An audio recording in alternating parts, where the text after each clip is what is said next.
তৈরি করছি আমি আজকে ক্ষীর পাটিসাপটা। তো এইখানে ব্যাটারটার মাপটা ছিল এরকম। আপনি অর্ধেক পরিমাণ চাল নিবেন, তার সাথে অর্ধেক পরিমাণে ময়দা নিবেন। একটি ডিম দিয়ে আমি ব্যাটারটা তৈরি করেছি নরমাল টেম্পারেচারে রাখা পানি দিয়ে। এরপর আমি কড়াইতে একটু ঘি নিয়ে নেব।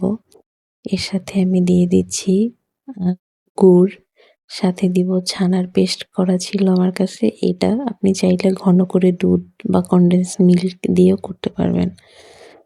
তো তার সাথে আমি দিয়ে দেব 2 টেবিল চামচ পরিমাণ গুঁড়া দুধ, সাথে দিচ্ছি একটি নারকেল কোরানো। মেইনলি এটা আমি ক্ষীর বানানোর জন্য আর কি তৈরি করছি। তো এগুলোকে আমি একসাথে ভালোভাবে নেড়ে চেড়ে নিব। ঘনত্বটা আপনার উপরে, আপনি যতটুকু রাখতে চান। আমি এটাকে কিছুক্ষণ এভাবে নাড়াচাড়া করব।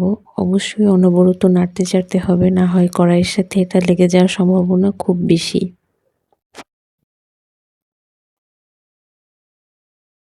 আপনি চাইলে এখানে এলাচের গুঁড়া অ্যাড করতে পারেন। আর যদি না চান, একটা ক্ষীরের নিজস্ব স্মেল রাখতে চান, সেক্ষেত্রে আপনি এইভাবেই রাখবেন।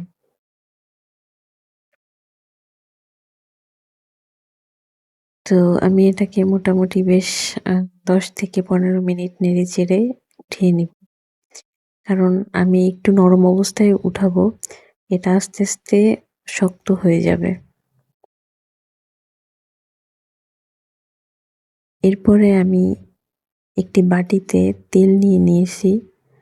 তেল নেওয়ার পরে আমি একটি কলা গাছের ডাঁটা এখানে কেটে নিয়েছি। এভাবে আমি দেখেছি ছোটবেলাতে আমার মা করত।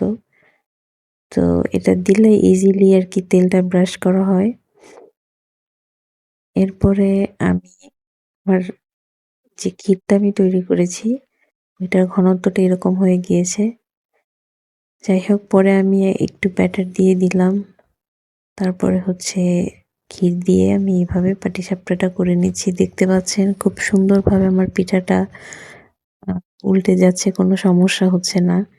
তো আমি এইভাবে একটু একটু ব্রাশ করব আর পিঠাটা তৈরি করে নিব। যেহেতু আমি এক হাত থেকে ক্যামেরা ভিডিও করতেছি, আরেক হাত দিয়ে আমি পিঠা বানাচ্ছি। তো সেক্ষেত্রে আমার পিঠাটা আরেকটু পারফেক্ট হইতো যদি আমার এগুলা না করা লাগতো। তো যদি ভাল লাগে আমাকে লাইক, শেয়ার এবং কমেন্ট করে জানাবেন।